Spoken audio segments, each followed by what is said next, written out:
Uma pessoa está diante de um painel. O sistema apresenta uma opção na tela. A pessoa confirma e logo na sequência algo dá errado. Em poucos segundos, a história parece completa. Foi ela que apertou o botão. Só que esse botão é o último instante de uma sequência muito maior. Antes dele, alguém definiu as opções, o alerta, o tempo de resposta e o que aconteceria automaticamente. Então, existe uma diferença muito grande entre executar o último gesto e controlar o processo inteiro. E essa diferença é muito fácil de não ser percebida porque o gesto que é visto é apertar o botão, e o sistema registra isso no log. O desenho do sistema fica espalhado entre regras, interfaces, treinamentos e decisões anteriores. Mas o comum é que nós encontramos o erro e ligamos ele a um indivíduo que tomou a ação, mas deixamos de perguntar o que ele realmente poderia saber naquela situação. O que ele poderia ter feito para mudar ou impedir o resultado negativo. E eu não quero dizer que a pessoa que está operando o painel nunca tem responsabilidade sobre as ações. Essa seria apenas a visão invertida do mesmo problema. O ponto é mais específico. A proximidade com a ação, sozinha, não demonstra proximidade com o controle sobre a situação. E é aí que o operador pode virar um para-raios para a culpa. Uma falha produzida por uma cadeia de processos é reduzida a apenas uma ação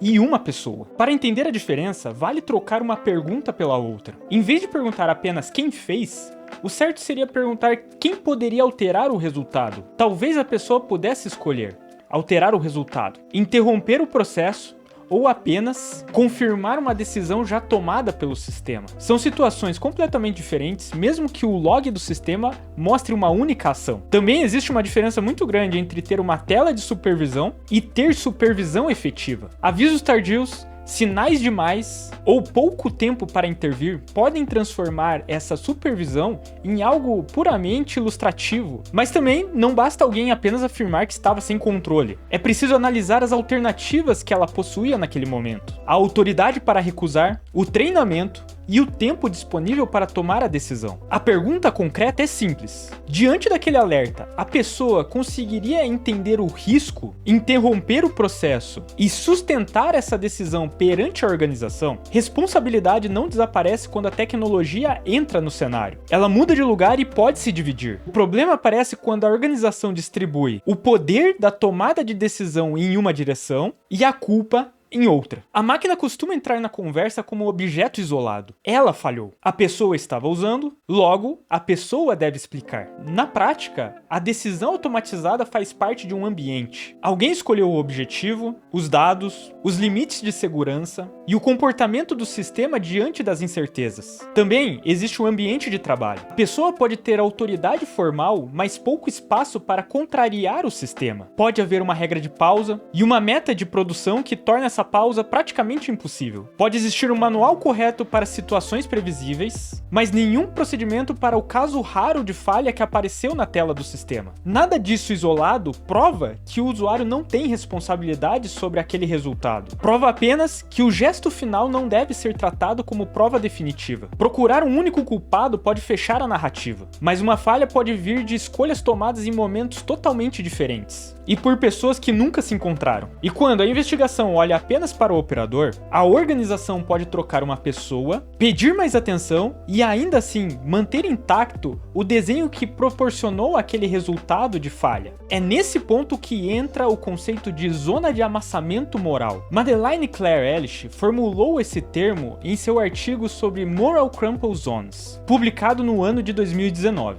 O artigo parte da análise de acidentes e de como esses acidentes são cobertos. Em uma colisão, por exemplo, uma parte do veículo pode deformar para absorver o impacto de outra parte. A metáfora sugere que uma pessoa pode ocupar um lugar semelhante a um sistema. Ela fica no ponto visível do impacto e absorve toda a culpa. O conceito não torna a pessoa irrelevante ou faz da máquina a total culpada. Ele apenas revela uma assimetria. Alguém pode responder pelo sistema sem ter a equivalência de compreendê-lo, contestá-lo ou alterá-lo. E essa é a virada.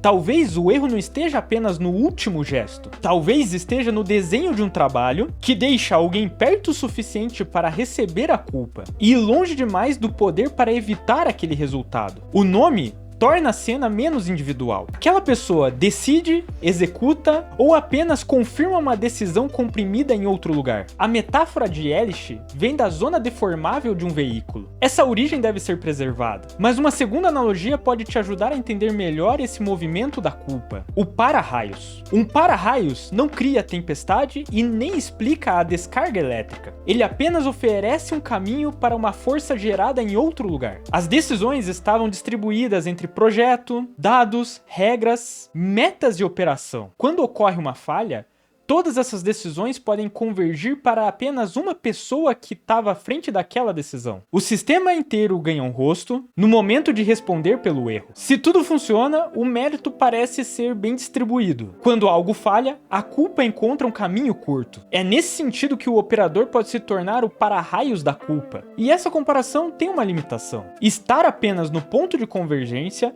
não elimina a sua capacidade de ação, nem sua possível responsabilidade. Por isso, a pergunta que fica não é se a culpa é da máquina ou da pessoa. Essa pergunta já reduz demais o sistema. A pergunta pode ser: que tarefas foram entregues àquela pessoa? Quais informações ela recebeu? Que margem de ação ela tinha? E quais consequências eram previstas naquele momento? Uma analogia serve quando abre perguntas, mas é muito ruim quando encerra o nosso raciocínio. Se a ideia não é encontrar um culpado automaticamente, precisamos reconstruir a sequência, não apenas o segundo do erro. Quais decisões foram automatizadas? Quais decisões ficaram com a pessoa? Ela podia verificar, recusar ou compreender o alerta? Também precisamos olhar para os incentivos. Uma organização pode dizer que a pessoa tem a palavra final, mas premiar quando ela atua com velocidade em certas decisões. Pode afirmar que existe supervisão, mas desenhar um sistema que só dá o alerta quando o tempo de decisão já foi esgotado. Essas contradições importam muito mais do que apenas humano no processo. Estar no circuito não garante autoridade, informação, tempo ou aceitação da intervenção. A pessoa deve responder pelo que podia entender e fazer. Projeto e gestão respondem pelas condições, incentivos e limites. Não é uma divisão igual da culpa. É uma forma de não escondê-la atrás da última pessoa da fila. Agora, o limite mais importante. Zona de amassamento moral é um conceito para analisar certos arranjos de responsabilidade. O artigo de Elish o formula a partir de acidentes e da sua cobertura. Ele não mede a frequência do fenômeno. Também não diz que toda supervisão humana é apenas fachada. E também não prova que toda pessoa diante de um sistema é apenas mais uma vítima. Cada sistema, processo e organização distribuem culpa e responsabilidade de formas diferentes. Em alguns casos, a pessoa tem todos os artefatos para tomar a melhor decisão. Nesse caso, a sua responsabilidade pode ser relevante. Em outros casos, o papel humano é quase que decorativo. E entre esses dois extremos, existem muitas combinações possíveis. E esse cuidado é importante porque essa metáfora, essa analogia, pode se tornar apenas mais uma forma de ignorar a culpa e responsabilidade. Antes, a explicação preguiçosa era a culpa de quem apertou o botão. E o outro lado disso seria culpar totalmente o sistema e tratar o humano apenas como para-raio da culpa. Esses dois caminhos evitam as perguntas difíceis. Quem desenhou as opções? Quem podia interromper? Quem sabia o risco? Quem se beneficiava da velocidade? E quem aparecia quando dava errado? No fim, a tecnologia não elimina a responsabilidade, mas ela pode ocultar a sua distribuição. E quando isso acontece, a pessoa mais visível se torna o caminho exato da culpa. Talvez esse seja o teste mais útil para qualquer sistema automatizado. Perguntar se o operador tem o poder suficiente, a informação e todos os artefatos para tomar a melhor decisão no caso de algum erro. Então, a pergunta que fica é: quando uma máquina falha e a culpa converge para a pessoa que está diante do painel, estamos diante realmente de uma falha individual de responsabilidade da pessoa ou de um erro de desenho de projeto, processo e responsabilidades? E quem ficou com a tarefa de apertar o botão tinha todos os artefatos possíveis para tomar aquela decisão?